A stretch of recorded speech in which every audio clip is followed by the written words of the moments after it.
오늘 여러분과 함께 열광을 등지고 우시는 예수님이라는 제목으로 하나님 말씀 나누도록 하겠습니다.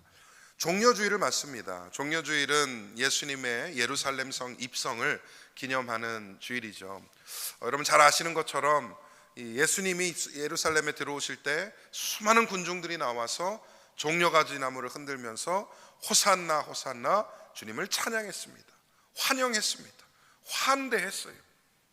그런데 여러분 그 순간에 정작 예수님은 어떤 마음이셨을까? 예수님의 그 심리는 어떠했을까? 주님은 무슨 생각을 하고 오셨을까? 문득 궁금해졌습니다. 그래서 오늘 읽은 누가복음이 정말 의외의 장면으로 예상치 못한 예수님의 모습으로 우리를 인도하고 있죠. 군중의 함성 항복판에서 우리 주님은 웃지 않으셨습니다. 감격하지 않으셨습니다. 오히려 예수님은 저 앞에 있는 예루살렘 성을 바라보면서 우셨다라고 기록을 하고 있습니다. 여러분 너무 역설적인 장면 아닙니까? 예수님 등 뒤에선 지금 군중들이 환호를 하고 왕으로 오시는 메시아로 오시는 예수님을 환대하고 소리 지르면서 감격하고 있는데 예수님은 정면을 바라보시면서 펑펑 울고 계신 거예요. 너무나 대비적인 장면이죠. 사람들은 예수님을 왕으로 환영했지만 예수님은 예루살렘의 멸망을 미리 보고 계셨습니다.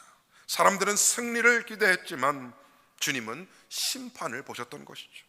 사람들은 이제 메시아가 오셨으니 새로운 정치, 새로운 사회, 새로운 능력이 되시겠다, 이제부터 시작이다 라고 기대했지만 예수님은 정작 이제 끝이 다가왔다라고 보신 것입니다. 여러분 우리가 중요한 사실을 하나 깨달아야 됩니다. 종교적인 열광이 있다고 해서 그게 믿음의 실제는 아닙니다. 다시 종교적인 열망과 열광이 있다고 해서 그게 믿음의 실체는 아닐 수 있다는 거예요. 겉으로는 뜨겁고 열정적이고 감동이 넘치는데 여러분 그 안에는 영적인 무지가 자리 잡을 수 있다는 것이죠. 겉으로는 예배가 화려하고 충만하고 뜨거운 것 같지만 정작 하나님이 찾으시는 그 마음의 중심이 비어 있을 수 있다라는 사실이에요. 종종 신앙을 분위기로 착각하곤 합니다. 눈물이 나면 은혜 받았다라고 하고요, 감정이 올라오면 하나님이 역사하신다고 말합니다. 물론 하나님이 감정 속에서 일하십니다. 그런데 감정이 신앙의 본질이 될 수는 없다니까요. 신앙의 본질이 무엇입니까? 하나님을 아는 것이고 그분 앞에서 변화된 삶으로 나아가는 것이죠. 예수를 믿었다면 감정적으로 느껴지는 것뿐만 아니라 진짜 내가 예수를 이해하고 이 예수가 누구인지, 나에게 어떠한 분인지를 알고 그 주님 안에 붙어 살면서 변화된 삶으로 나아가는 것이 믿음의 실체인 것입니다. 오늘 본문에서 주님이 우셨다라고 하는 것은 여러분 매우 중요한 메시지죠. 그 군중의 환호가 틀렸기 때문에, 그 순간의 환호가 틀렸기 때문에 우신 게 아니에요. 여러분 예수님은 찬양 받으시기에 합당하신 분입니다. 그리고 어쩌면 그 군중들은 그 순간만큼은 진심으로 주님을 바라봤을지 모르겠어요. 그런데 예수님이 우신 이유가 뭐냐? 그들의 열광이, 그들의 환호가 진짜 믿음이 아니었기 때문이에요. 예수님을 환영은 하지만 예수님이 도대체 왜 오셨는지를 모르기 때문이죠. 예수님의 입성을 환대하고는 있지만 이 예루살렘에 들어오신 이후에 어떠한 일을 감당하실지 알 수 없었기 때문에, 그들은 몰랐기 때문에 예수님은 그 열광을 등지고 우셨습니다. 여러분 우리의 예배도 한번 돌아볼 필요가 있습니다. 겉으로는 뜨겁고 찬양이 있고 기도가 있고 하지만 주님은 우리의 중심을 보시고 울고 계실지도 몰라요. 사람들이 예배당 안에서는 마치 호산나 외쳤던 그 군중들처럼 할렐루야를 외치고 아멘을 외치고 하지만 주님이 정작 우리의 삶을 보시면서 눈물을 흘리실 수도 있다는 말입니다. 이제 본문을 따라가면서 주님이 흘리신 눈물이 무엇을 말하고 있는지를 함께 몇 가지로 나누어 상고해 보기를 원합니다. 첫 번째로 주님은 나의 영적 상태를 보십니다. 본문이 매우 짧지만 강력한 구절로 시작하죠. 41절이 뭐라고 말씀합니까? 가까이 오사 성을 보시고 우시며. 여러분, 이 장면이 그거예요. 지금 예수님께서 나귀 타고 예루살렘 입성을 하시면서 군중들이 환호를 하고 있는데 성에 가까이 오실수록 이 예루살렘을 바라보는 주님의 눈빛이 눈물로 가득 차고 있는 것이죠.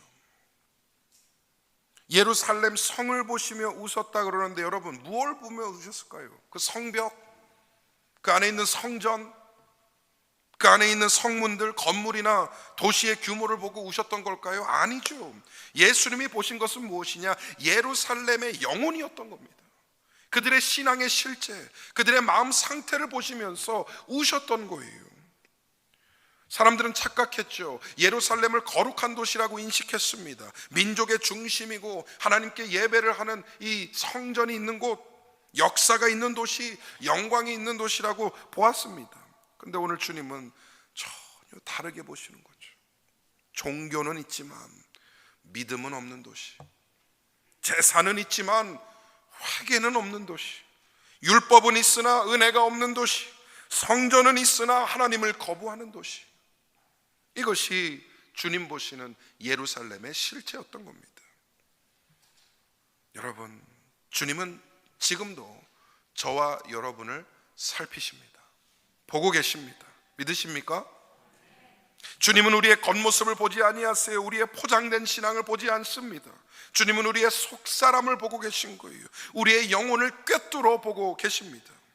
사람 앞에서 우리 얼마든지 괜찮은 척 할 수 있잖아요. 거룩한 척 할 수 있잖아요. 경건한 척 할 수 있고 주님께 집중하는 척 할 수 있습니다. 은혜로운 말로 기도할 수 있고 경건한 얼굴로 예배할 수 있어요. 근데 정작 주님이 그거 보시는 게 아니더라고요. 중심을 보고 계신다. 내 겉모습이 아니라 내 영혼의 실제 상태를 보고 계신다. 그렇다면 오늘 우리의 영적 상태는 어떠합니까? 우리가 예배를 드리면서 마음은 딴 곳에 가 있을 수 있고요, 찬양을 부르면서도 실제로는 하나님보다 세상을 더 사랑할 수 있죠. 기도를 하면서도 하나님 뜻보다는 내 뜻을 이루기 위해 그런 수단으로 기도를 사용할 수도 있습니다. 예루살렘 사람들이 그랬거든요. 주님을 환영했지만 그 환영의 목적이 뭡니까? 자신들의 기대를 이루어주기를 기대한, 자신들의 목적을 이루어주기로 기대하는 메시아로 봤던 것이죠. 그들이 기대했던 게 뭐예요? 로마의 압제를 무너뜨리고 독립을 갖고 와줄 정치적인 그런 왕을 원했던 것이죠.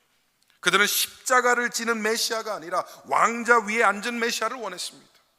그들의 환호는 사실 믿음이라고 할 수 없어요. 그건 욕망의 표현인 겁니다.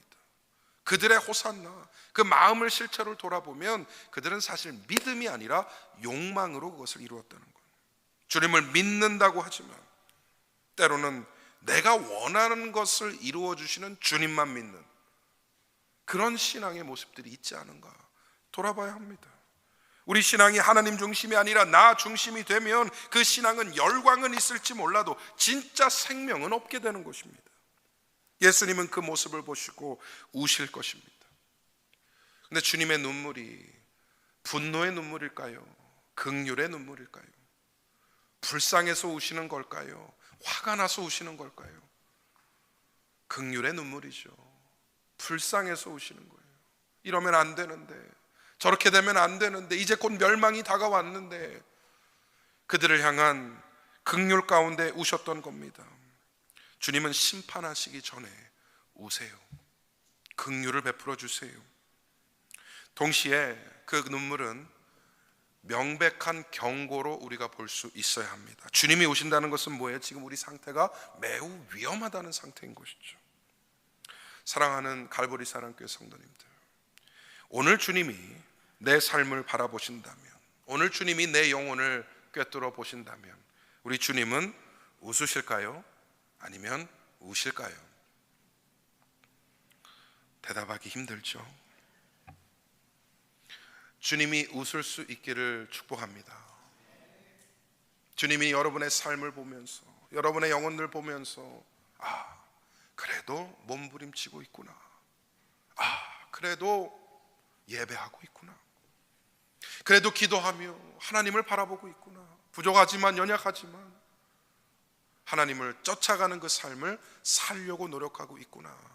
그래서 흐뭇하게나마 주님이 미소 짓기를 축복합니다.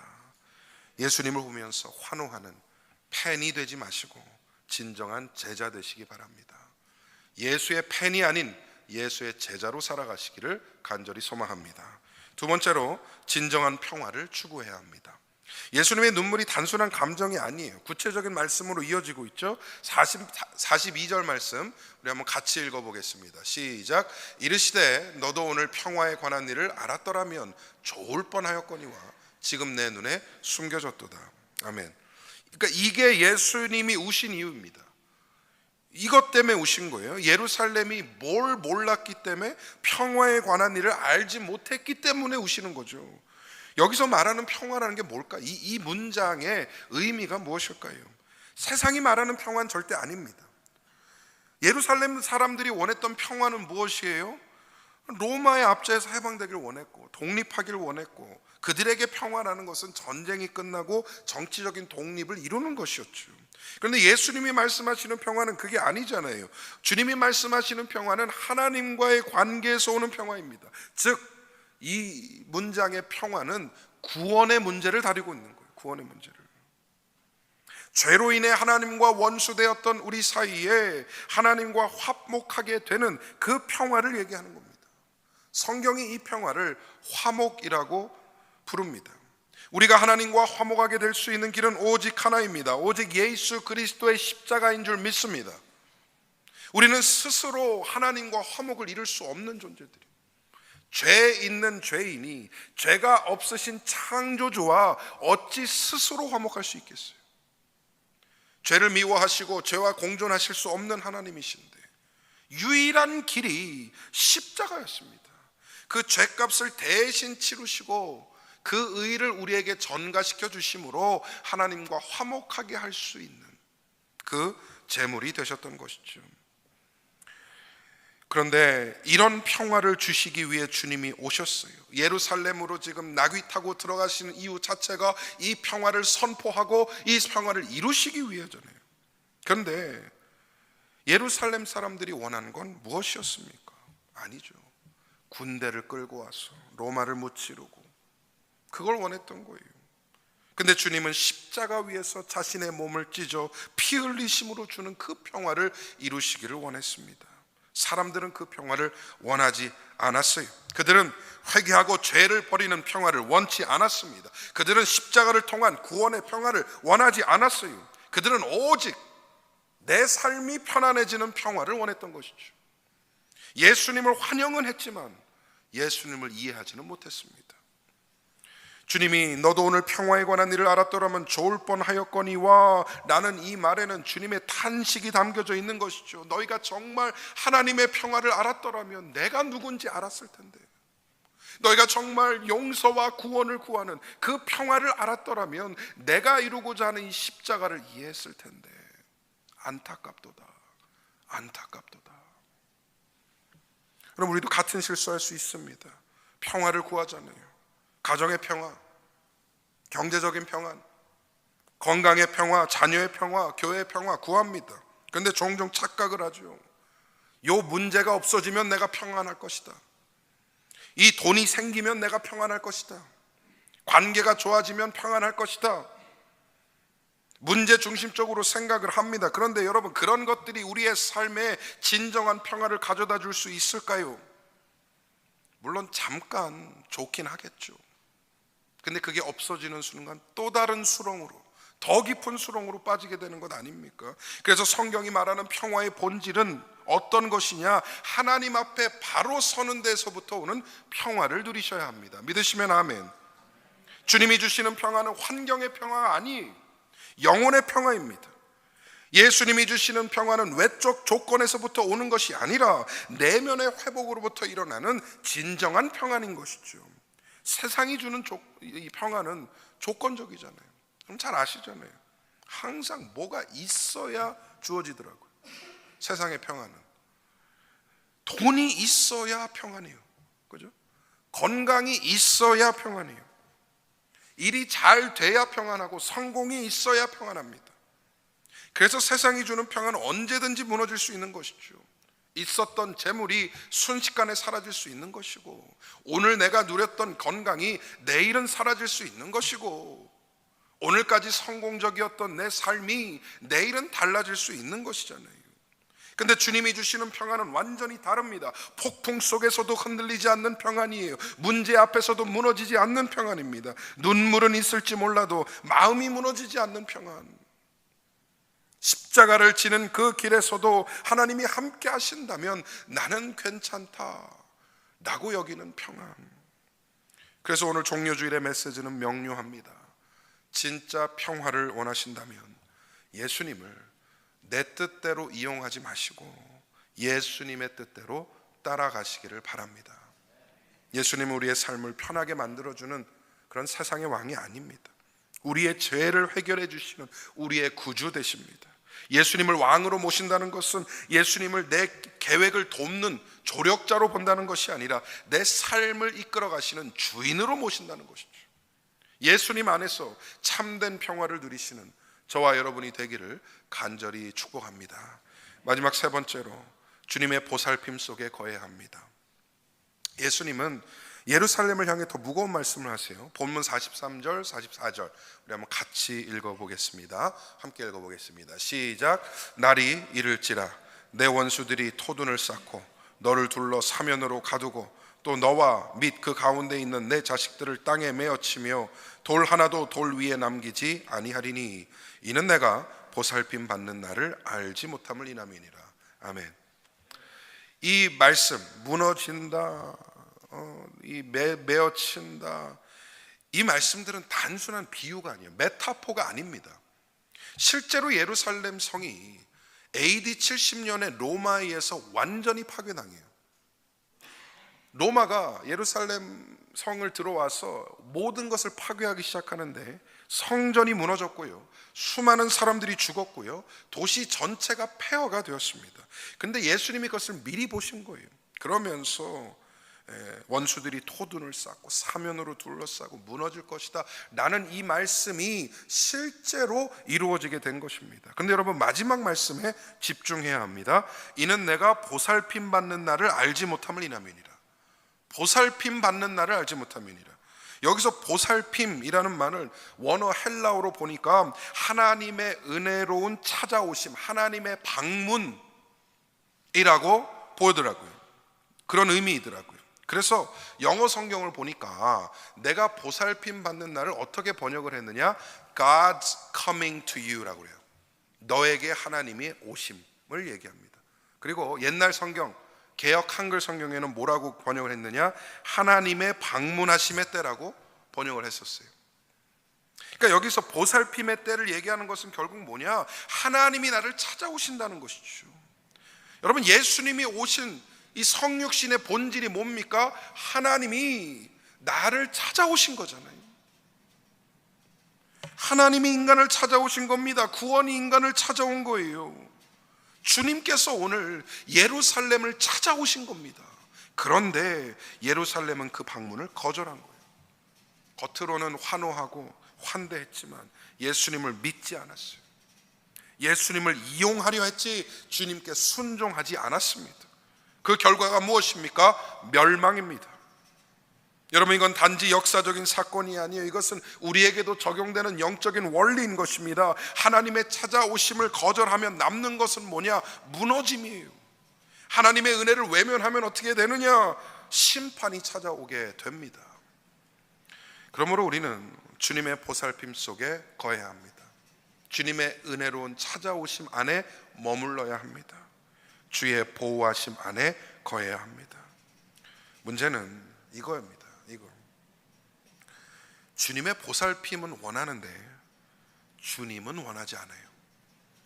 이게 요즘 수많은 성도들의 문제입니다. 주님의 축복은 원하는데 주님은 원하지 않아요. 주님의 보호하심은 원하는데 주님은 원하지 않아요. 주가 주시는 축복과 은혜, 자비는 원하지만 주님의 십자가는 거부합니다. 우리의 현실을 돌아봐야 합니다. 하나님이 나를 지켜주시기를 원하지만 나는 죄와 타협하고 세상과 타협하고 살고 있는가? 하나님이 내 삶을 인도해 주시기를 원하고는 있지만 나는 여전히 내 계획을 붙잡고 내 뜻을 이루기 위해 살고 있지 않는가? 이런 상태는 주님의 보살핌 속에 거하는 삶이 아닙니다. 이건 주님 밖에 살면서 주님의 보호만 요구하는 그런 신앙인 것이죠. 그래서 우리는 언제나 예수님과 연결되어 있는 삶을 살아야 합니다. 주님과 연결될 삶은 무엇일까요? 말씀을 붙드는 삶, 기도로 주님과 호흡하는 삶, 죄를 미워하고 회개를 지속적으로 하는 삶, 십자가를 지고 순종하는 삶인 줄 믿습니다. 그럴 때 우리는 무너지지 않아요. 세상이 흔들려도 우리는 굳건할 것입니다. 상황이 어려워도 주저하지 않을 것입니다. 왜냐하면 우리는 주님 손 안에 있기 때문입니다. 언제나 주님의 보살핌 속에서 머무시며 거룩한 주의 백성들 되시기를 간절히 소망합니다. 이제 말씀 맺도록 하겠습니다. 오늘 종려 주일의 군중은 예수님을 향해 열광했어요. 근데 여러분, 그 열광이 며칠 못 갔습니다. 정확히 말하면 5일 가요. 5일. 금요일쯤 되면 이 목소리가 어떻게 바뀌죠? 호산나 호산나 했던 그 목소리가 뭐라고 바뀌죠? 십자가에 못 박으라 라는 소리로 바뀌게 됩니다. 어떻게 그럴 수 있을까요? 어떻게 하루는 종려가지 나무 흔들며 호산나를 외치던 사람이 며칠 지나서 저 예수를 십자가에 못 박으라 라고 바뀔 수 있을까요? 여러분, 그들은 예수님을 구주로 본 것이 아니라 도구로 본 거예요. 내 수단, 내가 원하는 목적을 이루어줄 도구로 본 것입니다. 하나님의 아들로 본 것이 아니라 자기 문제 해결사로 본 것이죠. 예수님을 경배한 것이 아니라 결국 자기 욕망을 경배했던 것입니다. 그래서 예수님은 그들의 환호를 등지시고 우셨던 거예요. 펑펑 우셨던 겁니다. 그렇다면 여러분, 우리는 어떻게 주님을 바라봐야 합니까? 주님이 나의 필요를 채워주시는 분이 아니라 내 삶을 이끌어가시는 주인으로 맞이하시기를 바랍니다. 내 인생의 왕이시며 내가 순종해야 할 분인 줄 믿습니다. 우리의 신앙을 돌아보며 주님을 통해 문제 해결을 이루는 것이 아니라 죄사함을 먼저 구하는 것이고 하나님의 뜻이 이루어지기를 구해야 되는 줄 믿습니다. 우리 인생의 가장 큰 문제는 상황이 아니더라고요. 여러분, 죄예요. 우리 인생의 가장 큰 문제는 어제도 오늘도 죄입니다. 죄가 가장 큰 문제예요. 거기서부터 파생되어 나오는 결과물들, 거기서부터 나오는 가지쳐서 나오는 그 수많은 이슈들이 결국 우리의 삶을 어렵게 하는 것이고 무너뜨리는 것이죠. 그 돈 문제, 그 관계 문제, 그 일 문제, 여러분, 그것 때문에 망할 것 같지만 아니에요. 사람은 죄 때문에 망하게 됩니다. 주님이 오신 목적이 우리를 부유하게 하거나 우리를 성공하게 하기 위해서가 아니라 우리를 죄에서부터 구원하시고 죄의 문제를 해결해 주시기 위함입니다. 우리는 주님의 찾아오심을 알아보고 바르게 응답해야 됩니다. 주님이 오늘도 우리를 찾아오십니다. 말씀으로 오시고 예배로 오시고 사건과 때로는 고난을 통해서 우리를 찾아오십니다. 그때 우리는 주님을 바라보며 이렇게 기도할 수 있어야 합니다. 주님, 지금 내게 오시는 주님을 놓치지 않게 하여 주옵소서. 내 마음이 무뎌지지 않게 하여 주옵소서. 내 눈이 열려 주의 은혜를 바라보게 하여 주시옵소서. 이 기도 가운데에 예수님을 온전히 삶의 왕으로 모시기를 간절히 소망합니다. 그리고 이번 한 주 고난주간 주님을 묵상하면서 그런 주님을 만나시기를 바랍니다. 내 필요에 의해 믿는 주님이 아니라 정말 내 삶의 주인이신 주님을 만나시기를 주님의 이름으로 간절히 축원드립니다.